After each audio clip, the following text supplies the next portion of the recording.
Are we really surprised a person who endorsed Hillary, Obama, or Obama, Hillary, Nancy Pelosi now endorses Kamala Harris?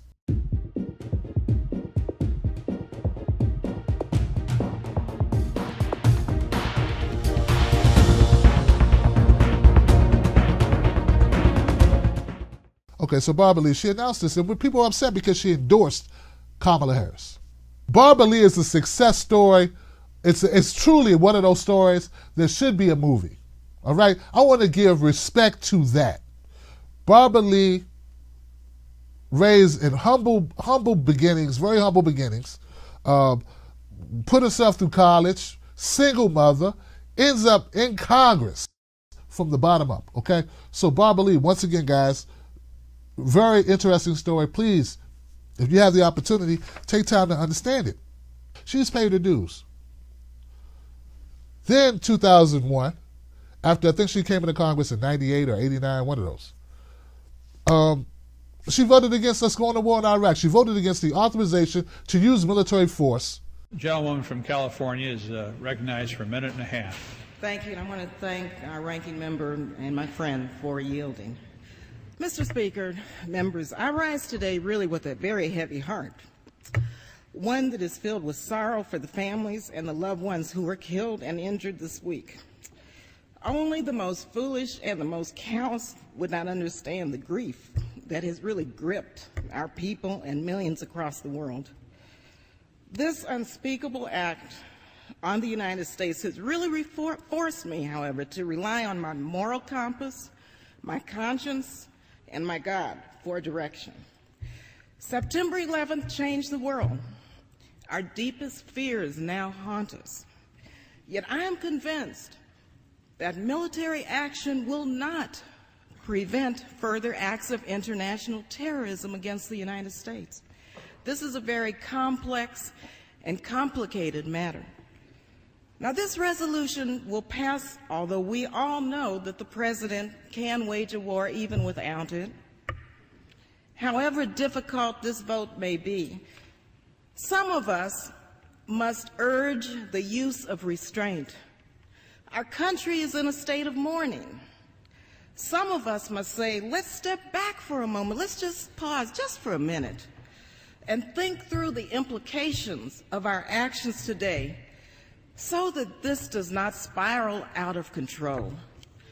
Now, I have agonized over this vote, but I came to grips with it today, and I came to grips with opposing this resolution during the very painful yet very beautiful memorial service. As a member of the clergy so eloquently said, as we act, let us not become the evil that we deplore. Thank you, and I yield the balance of my time. So Barbara Lee, in 2001, she voted against us going to war in Iraq. She did that. Give it up for that.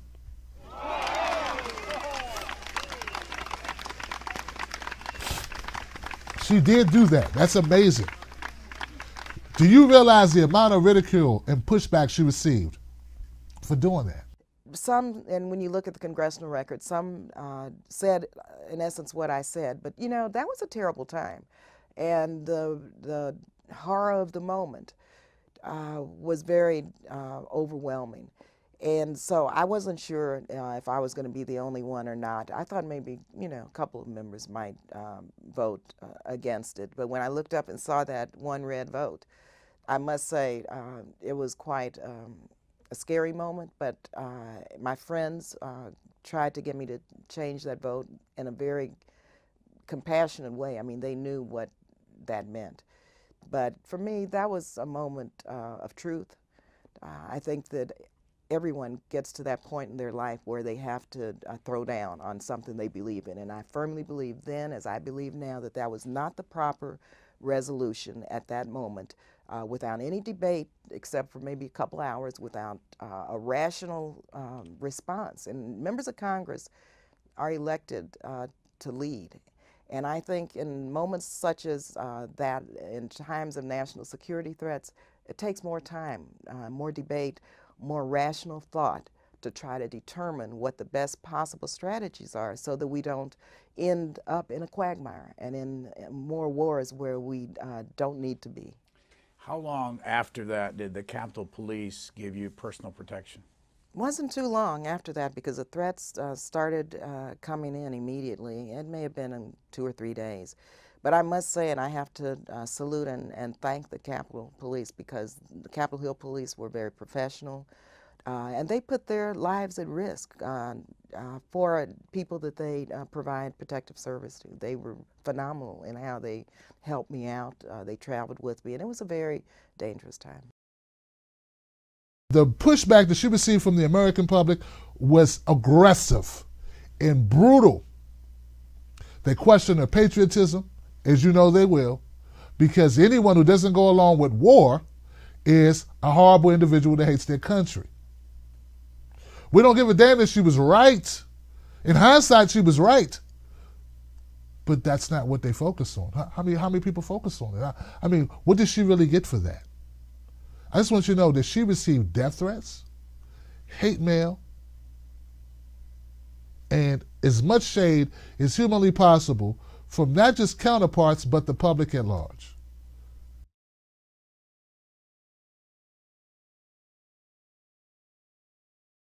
Representative Barbara Lee, it seemed like the party was finally going to do something that was going to actually put her in a position of leadership because she had been in Congress. Now we're fast forwarding from 2001 to 2016. Okay, after finishing 2 votes shy breaking into the House Democratic leadership in 2016, the left-leaning California Democrat is counting on a stronger start and a liberal base clamoring for hard-edged resistance to President Donald Trump in her bid to win election as Democratic Caucus chair. You've got the minority whip, which is basically the vote counter, right? Which I'm sorry, that's Steny Hoyer right now. You've got Jim Clyburn, who's the leader. You've got the caucus chair and vice chair. You've got the Congressional Campaign Committee chairman. So you've got all these different people that are below the level of Speaker of the House. At the moment, none of those top leadership positions is occupied by an African-American woman. And I don't think that there has been a black woman in the top leadership of the House. Am I wrong about that? You're absolutely correct, Joy. First of all, African-American women have been the most loyal and consistent voters in the Democratic Party, and we've really, in many communities, in many ways, have propelled these wins throughout the country. And so it's time. Let me just give you a bit of history. The first Congress was seated in 1789. Since then, and I was elected in 1998. Okay, I'm the 20th African-American woman elected to Congress since 1789, and when I was elected in 98. But having said that, there have been 0 African-American women elected to a leadership position. Congresswoman Shirley Chisholm, whose legacy and life we honored 50 years ago, she was elected on November 5th. She actually ran in the mid-70s. She ran against Tom Foley. She got probably about 100 votes, and they actually created an appointed position as secretary. But people are stunned when I tell them this. They cannot believe that African-American women in the House Democratic Caucus have been really locked out all of these years and have never had a seat at the table. The public wants change. They want new ideas. Black women help broaden the perspective for the country in terms of an agenda that's going to speak to the aspirations of the American people. And so, obviously, Congresswoman Marcia Fudge is making that very point, right, as she contemplates whether she will run for the Speaker's position. But I think the point is, obviously, there is not just one job that people can run for. Can I ask, first of all, what do you make of this fight over Speaker, very quickly? Well, I'm on record supporting, saying that I'm going to vote for Nancy Pelosi, but what I want to say is that, you know, people in the Democratic caucus have witnessed Speaker Pelosi to be leadership. But Marcia Fudge, let me tell you, I have witnessed her leadership and her experience up front. She helped us take back the majority. She's strategic, she's smart, former mayor. And so there's so many people who could mount this leadership role. But Congresswoman Marcia Fudge is not decided as to whether or not she's going to run. Leader Pelosi The only woman, the only person running for Speaker. But I'm telling you, I've been so focused on my race for Democratic Caucus Chair that this is a member-to-member kind of race, and that's what my job has been, because I want to win this race, because I think black women deserve a seat at the table to bring new ideas and a new perspective. Barbara Lee spoke very forcefully, and she had good points. She was talking about how black women have been such a loyal leg of the Democratic Party, but it doesn't seem like they have never been put in these leadership positions. This caucus chair position that was vacated by Joe Crowley. So then what happens next is what's interesting. But it became a race between Barbara Lee and Hakeem Jeffries. Now we have Barbara Lee with, 20 years experience, went on the record, hey, black women, most loyal arm or leg of the Democratic Party, never put in these positions. Hakeem Jeffries ended up getting the votes and winning that slot.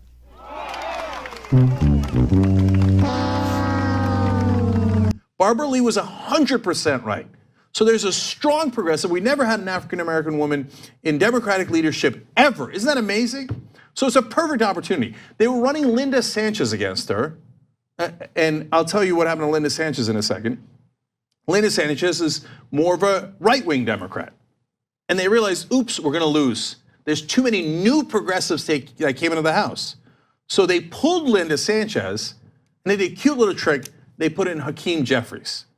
Now, Hakeem Jeffries is also African-American, and he's considered progressive. I'm going to show you videos in a second. You're going to get to make up your own mind. So that when progressives get angry, as they did today, and as I did today, the establishment go on social media and go, how dare you? Hakeem Jeffries is a wonderful progressive, and he's also African-American, and haha, we tricked you. We knew the real right-winger, Linda Sanchez, couldn't win, so we snuck in someone more right-wing than Barbara Lee, because we can't have a real progressive. We just cannot ever, ever, ever have a real progressive in Democratic leadership. Spoke out on a number of issues, anti-war, anti-death penalty, very supportive of a lot of social causes that progressives favor, environment, climate change. She's there, okay? Now, I know some people have hit me up and they said, Tim, there are some things going on in her district, my brother, that need to be addressed. So let's not full-throatedly endorse Barbara Lee. She looks great to progressives from a distance, but in her district, what has she done? I'm going to have to leave that for another discussion, because I want to get to Kamala. So while we sit around going, oh my God, I can't believe Barbara Lee betrayed us, I can't believe Barbara Lee endorsed Kamala, table this. Kamala has been chosen by the Democratic Party. Kamala Harris has been the chosen one for the Democratic Party. We were calling this in 2017. I did a long video about it, talked about it numerous times, numerous videos. Go to my YouTube channel. If it snuck up on you that Kamala Harris is the flavor of the year, that's because you've been watching some other people. There have been a number of folks who have talked about Kamala, and we saw this coming, okay?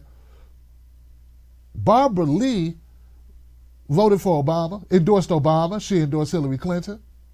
She endorsed Nancy Pelosi, even after that long speech that you were watching before my machine cut out, where she was talking about how great Marcia Fudge was. Barbara Lee went right around and supported Nancy Pelosi over Marcia Fudge. Yeah, Marcia Fudge would be great, and we need more black women in this role, and I'm going to have to go with Nancy Pelosi, though. But Marcia's great.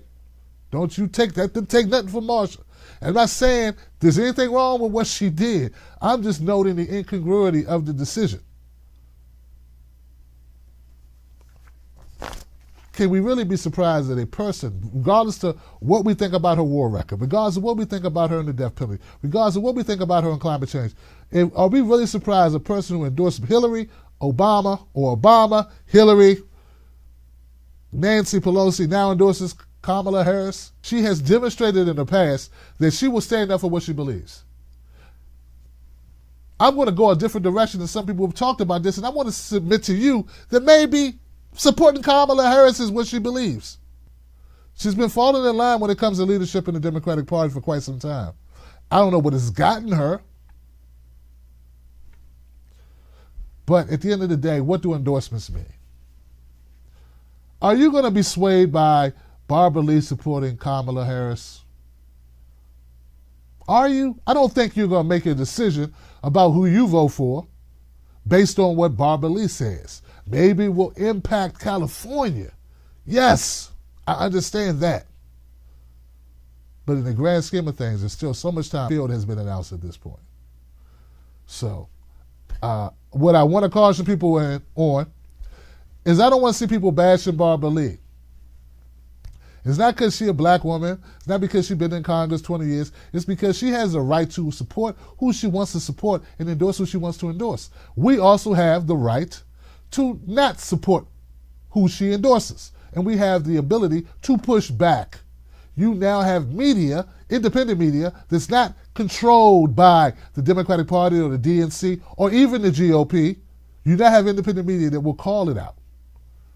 That's what we need to do. We do not need to demonize Barbara Lee because all it does, similar to when people are commenting about the ethnicity or the lineage of Kamala Harris, they just use that against us.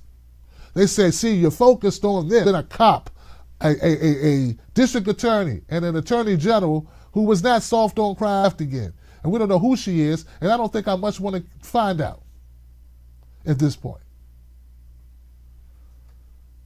So I'm going to close it up. I'm going to open up phone lines 319-527-6212. Sorry for the technical difficulties. I just want to say one last thing. We don't need to go after Barbara Lee. It's about bigger issues than that. I will continue to speak truth to power. I'm here to support people, not politicians. That's my job. If a politician is supporting the people, then I will give them the love and support for doing that. All right, guys. Thank you so much, guys. Appreciate y'all.